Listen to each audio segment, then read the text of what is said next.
иқдоми шоиста аз мағозаи молҳои техникии беҳтарин. Минбаъд ҳамаи молу маҳсулоти техникаи маиширо ки босифатанд метавонед бо нархи дастрас аз мағозаи беҳтарин харидорӣ кунед. маҳсулотро мағоза аз ширкатҳои бонуфузи кишварҳои Русия, Туркия, Дубай, Итолиёву Чину Ӯзбекистон дастрас намудааст ва кафолати 3 сола дорад.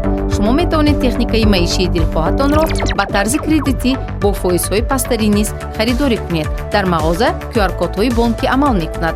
Суроға, шаҳри Хуҷанд, кӯчаи Исмоили Сомонӣ 46. Телефон барои маълумот 92 730 77 70.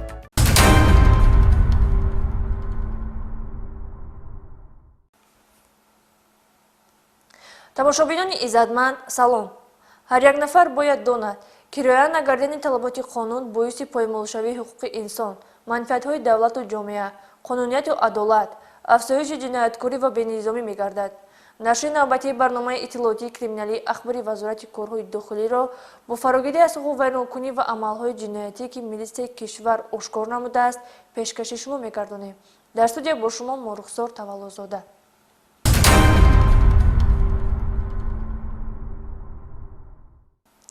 Аҳмадов Иброҳим, сокини шаҳри Душанбе бо баҳонаи дар ҷумҳурии Литва бо ҷои кор таъмин намудани шаҳрвандон аз якчанд нафар аз 8 то 20 ҳазор сомонӣ талаб намуда гирифтааст. Номбурда барои ба боварии муроҷиаткунандагон даромадан, ҷамъияти дорои масъулияташ маҳдуди даври истиқлолро ғайриқонунӣ ташкил намуда, фаъолияти мардумфиребонаашро роҳандозӣ кардааст. шарҳи бештар дар гузориши ҳамкоронамон. дар асоси муроҷиатҳои шаҳрвандон аз ҷониби кормандони мақомоти милитсия ҳамчун гумонбар дар содир намудани силсила ҷиноятҳои қаллобӣ директори ҷамъияти дорои масъулияташ маҳдуди даври истиқлол Аҳмадов Иброҳим Одинаевич соли таваллудаш 1992 истиқоматкунандаи шаҳри Душанбе кӯчаи Ҷаббор Расулов дастгир карда шуд. номбурда аз моҳи феврали соли 2023 ширкати ҷамъияти дорои масъулияташ маҳдуди даври истиқлолро ташкил намуда ба ҷалби шаҳрвандон барои ба муҳоҷирати ғайриқонунӣ фиристодан машғул аст. ӯ бо ҳар роҳу восита ба боварии шаҳрвандон даромада бо мақсади омода сохтани ҳуҷҷат ва ба расмият даровардани раводиди кишварҳои аврупоӣ шиноснома ва маблағҳои гуногуни шаҳрвандонро тасарруф намудааст. зимни тафтишоти пешакӣ муайян карда шуд ки дастгиршуда Аҳмадов Иброҳим аз ҳар як нафар шаҳрванд аз 8 то 22 ҳазор сомонӣ гирифта ваъда додааст ки онҳоро ба кишварҳои аврупоӣ мефиристад. бо ин тартиб беш аз 150 нафар шаҳрвандон ба доми фиребии ӯ афтода маблағҳои худро аз даст додаанд. вақте ки зиёдаи 100 муштарии мо корашон ба таъхир афтод аз ҳисоби банд шудани баъзе шаҳрномаҳои мо, ман шахсан худам барои муҳоҷират ба ҷумҳурии Литва ва Британияи Кабир аз муштариён аз 8 то 22 ҳазор сомон қабул менамудам ва равон мекардам. айни замон вақте ки кори мо ба таъхир афтод, ман кӯшиш карда истодам ки маблағҳои мизоҷонро баргардонам. ҳамаи маблағҳоро муштариён ба ман бовар карда додам, ман шахсан худам қабул кардам.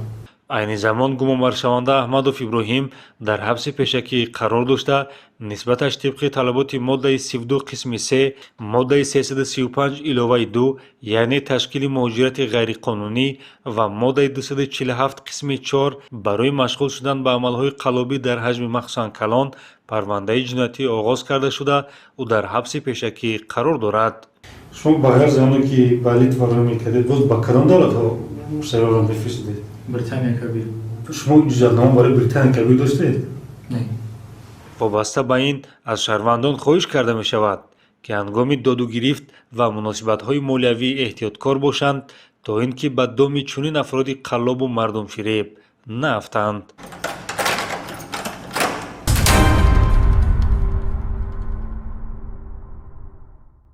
сарфи назар намудани талаботҳои қоидаи ҳаракат дар роҳ метавонад иштирокчиёни ҳаракатро ба ҳодисаҳои ғайриинтизори нохуш мувоҷеҳ созад ки натиҷааш нороҳаткунанда хоҳад буд.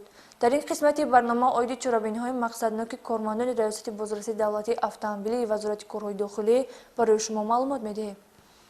мушоҳидаҳо собит менамояд ки вақтҳои охир аз тарафи бархе аз ронандагони воситаҳои нақлиёт қоидавайронкуниҳои дағали ҳаракат дар роҳ бештар гардиданд. Чунин қоидавайронкуниҳо бешубҳа боиси зиёд шудани шумораи ҳодисаҳои роҳу нақлиёт гардида, масъулини раёсати бозрасии давлатии автомобилиро ба ташвиш овардааст. Аз ин хотир бо супориши роҳбарияти вазорати корҳои дохилии ҷумҳурии Тоҷикистон аз тарафи масъулини раёсати бозрасии давлатии автомобилӣ нақшаи алоҳидаи корӣ таҳия гардида, аз санаи 29 апрел то 10 майи соли равон дар тамоми роҳҳои автомобилгарди кишвар амалиёти муоинаи техникӣ ҷараён дорад. Мақсад аз гузарондани амалиёти мазкур пеш аз ҳама пешгирӣ намудани ҳодисаҳои роҳу нақлиёт, санҷиши ҳолати техникии воситаҳои нақлиёт ва ошкор намудани қоидавайронкуниҳои ҳаракат дар роҳ мебошад. дар давоми гузарондани амалиёти мазкур аз ҷониби кормандони раёсати бозрасии давлатии автомобилӣ як қатор қоидавайронкуниҳои ҳаракат дар роҳ ошкор карда шуданд. Масалан, ронанда Хедиров Некрус Асхобидинович соли таваллудаш 1994 сокини ноҳияи Исмоили Сомонӣ шаҳри Душанбе воситаи нақлиёти тамғаи Мерседес Бенз рақами қайди давлатиаш 9090 UR01 ҳангоми ҳаракат дар роҳ бо насби таҷҳизоти махсуси садодиҳандаи гӯшхарош ва ҳаракати тезу нодурусти худ ба дигар иштирокчиёни ҳаракат дар роҳ халал ворид намуда, қоидаҳои ҳаракат дар роҳро дағалона вайрон намудааст.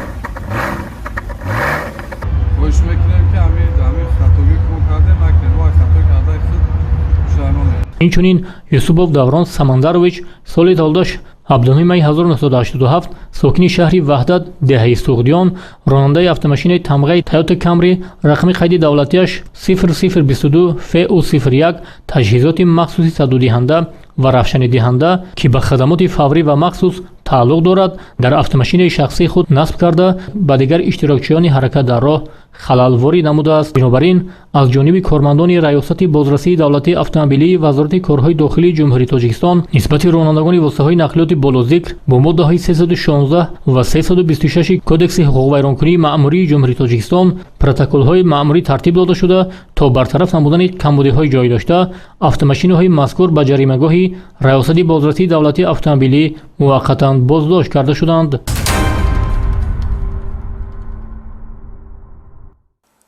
бинандагони гиромӣ, ин буд шарҳи мухтасари воқеаҳои ҷиноятӣ ва ҳуқуқвайронкунӣ дар ҳафтаи сипаршуда. боқӣ ба шумо саодати рӯзгор ва бахту иқболи баланд таманно дорем. хайр ту барномаҳои оянда сиҳатманду сарбаланд бошед.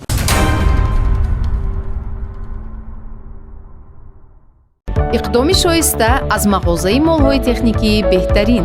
Минбаъд ҳамаи молу маҳсулоти техникаи маиширо ки босифатанд метавонед бо нархи дастрас аз мағозаи беҳтарин харидорӣ кунед.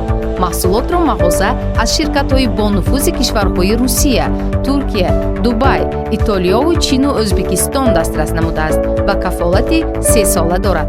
шумо метавонед техникаи маишии дилхоҳатонро ба тарзи кредитӣ бо фоизҳои пастарӣ низ харидорӣ кунед. дар мағоза QR-кодҳои бонкӣ амал мекунад. Суроға, шаҳри Хуҷанд, кӯчаи Исмоили Сомонӣ 46. Телефон барои маълумот 92 730 77 70.